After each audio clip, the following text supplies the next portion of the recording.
دیوبند نے اسلام کا پرچم دنیا میں لہرایا ہے، دیوبند نے اسلام کا پرچم دنیا میں لہرایا ہے، ظلم و ستم کے دور کے اندر حق کا دیپ جلایا ہے، دیوبند نے اسلام کا پرچم، دیوبند کا تاریخ کے اندر ہر کردار نرالا ہے۔ وقت کی قلت دامنگیر ہے، آپ کی اور میری نگاہیں اس عظیم ترین ہستی کی زیارت کر رہی ہیں کہ جس کو میں اور آپ رات سے اب تک بیتاب اور بے قرار تھے زیارت کے لیے، وہ الحمدللہ ہمارے اسٹیج کی زینت بن چکی ہے۔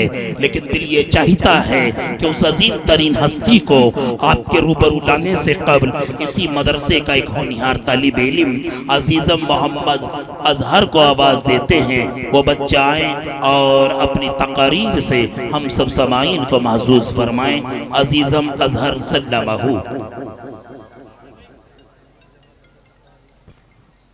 بسم اللہ الرحمن الرحیم۔ الحمد للہ نحمده ونستعینه ونستغفره ونؤمن به ونتوکل علیہ ونعوذ باللہ من شرور انفسنا ومن سیئات اعمالنا، من يهده الله فلا مضل له ومن يضلله فلا هادي له، ونشهد أن لا إله إلا الله وحده لا شريك له، ونشهد أن سيدنا وسندنا وشفيعنا وحبيبنا ومرشدنا ومولانا محمدا عبده ورسوله، أما بعد فاعوذ بالله من الشيطان الرجيم، بسم الله الرحمن الرحيم، واعتصموا بحبل الله جميعا ولا تفرقوا واذكروا نعمة الله عليكم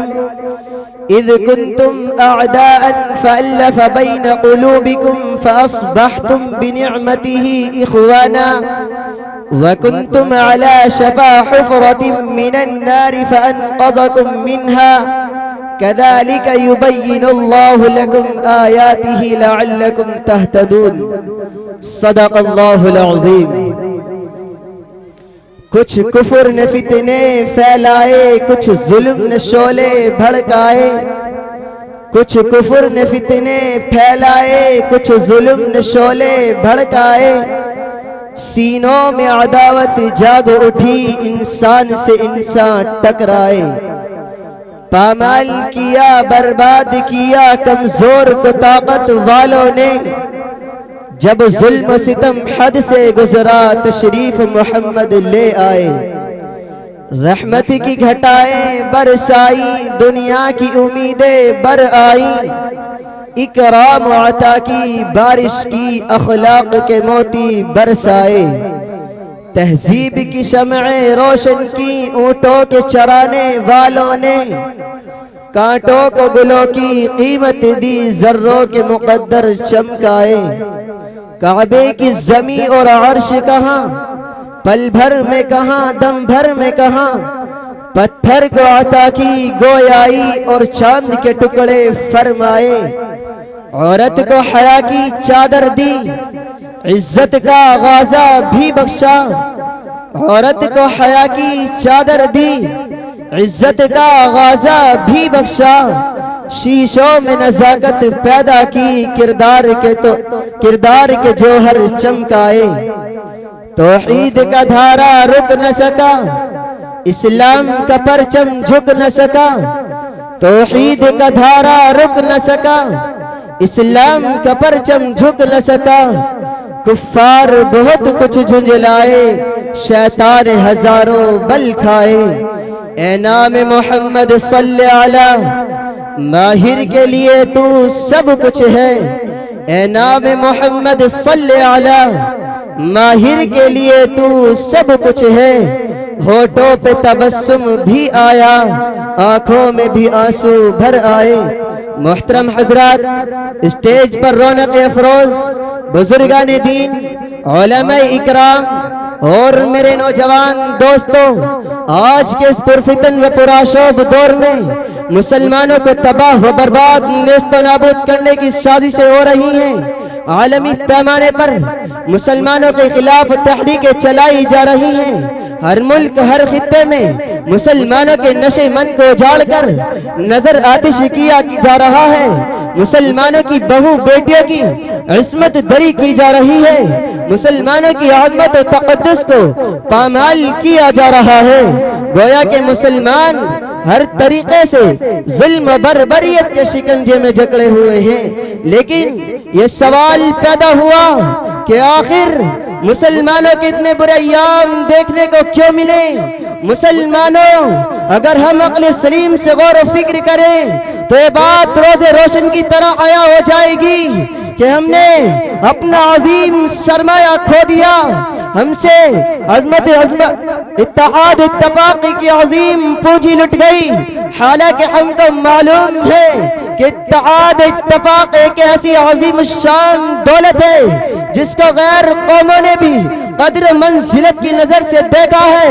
دوستو، اتحاد اتفاق ملت کا ایک گرا قدر سرمایہ ہے جس نے عرب و عجم، ایران و چین، گورے اور کالے کی عصبیت کو ختم کر دیا۔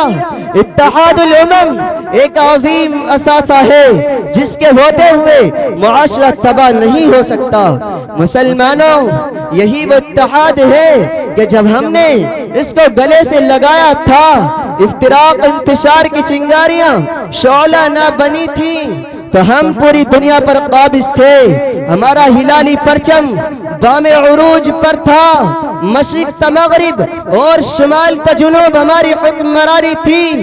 صحرا بیابا ہمارے زیر مملکت تھے، دریا و سمندر ہمارے زیر نگی تھے، چرند و پرند ہمارے تابع تھے۔ ہماری شان و شوکت قابل صدا افتخار تھی، ہماری عظمت و رفعت قابل مبارکباد تھی۔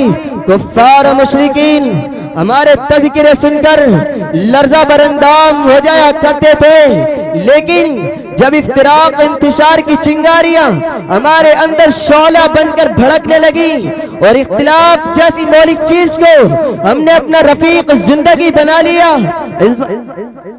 اتحاد ملت ہم کو برا معلوم ہونے لگا اور اختلافات کے اندر ہمیں کامیابیاں نظر آنے لگی، تو ہم عداوت و تشاعرات کو ہم نے گلے سے لگایا تو ہمارا معاشرہ فتنہ فساد سے دوچار ہونے لگا۔ مصائب و علام کی گھٹا ٹوپ تاریکیاں ہماری راہ میں حائل ہونے لگیں، ہمارا عزم و استقلال ختم ہوتا چلا گیا، کافروں کے دلوں سے ہمارا رعب و دبدبہ نکلتا گیا۔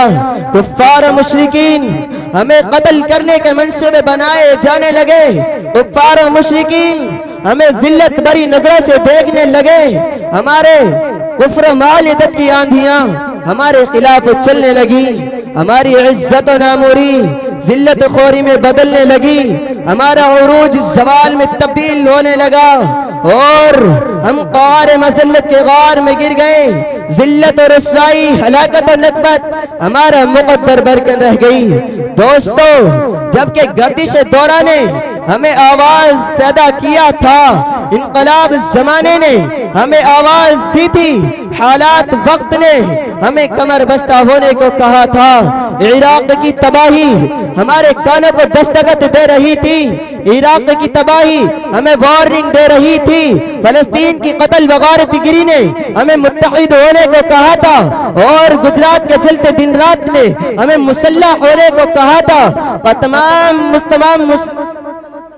مسلم معاشرے کی تباہی ہمارے کانوں کو دستخط دے رہی تھی۔ ہمارے افتراق اتفاق انتشار نے ہماری بے حسی پر ماتم کیا تھا۔ دوستو، یہ اتحاد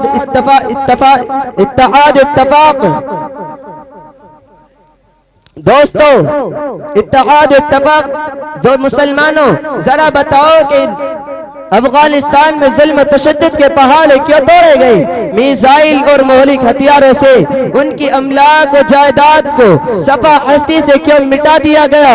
عراق پر بموں کی بارش کیوں ہوئی؟ فلسطین میں شیخ یاسین کو شہید کر دیا گیا؟ احمد آباد میں قیامت برپا کیوں ہوئی؟ مسلمانوں، کیا اتحاد و اتفاق کا نتیجہ اتحاد اتفاق سے دوری کا نتیجہ نہیں ہے؟ کیا یہ باہمی تنازعات کا ثمرہ نہیں ہے؟ کیا یہ اتحاد اتفاق سے دوری کی نحوست نہیں ہے؟ کیا یہ باہمی وفاقت و محبت کا نتیجہ نہیں ہے؟ کیا یہ خداوند قدوس کے فرمان کو فراموش کرنے کا نتیجہ نہیں ہے؟ مسلمانوں، قرآن کریم کہتا ہے وَلَا تَنَازَعُوا فَتَفْشَلُوا وَتَذْهَبَ رِيحُكُمْ کہ آپس میں مت جھگڑو ورنہ کمی مت ہو جاؤ گے، مخالفین کے قلوب سے تمہارا رعب دبدبہ نکل جائے گا، کفار و مشرکین کے دلوں سے تمہارا رعب دبدبہ نکل جائے گا، اور تمہارا وقار ذلت و خوری میں بدل جائے گا، اور تم ذاتی طور پر کمزور ہو جاؤ گے، اور تم بزدل بن جاؤ گے، تمہارا نام و نشان اس دنیا سے مٹ جائے گا۔ شاعر مشرق علامہ اقبال نے یوں کہا، نہ سمجھو گے تو مٹ جاؤ گے اے ہندوستان والو، نہ سمجھو گے تو مٹ جاؤ گے اے ہندوستان والو، تمہاری داستہ تک بھی نہ ہوگی داستانوں میں۔ اللہ رب العزت ہم کو اتحاد و اتفاق کی عظیم دولت سے مالا مال فرمائے۔ اللہ تبارک و تعالی اتفاق و اتفاق ہماری زندگی میں قائم فرمائے، آمین۔ وآخر دعوانا ان الحمدللہ رب العالمین۔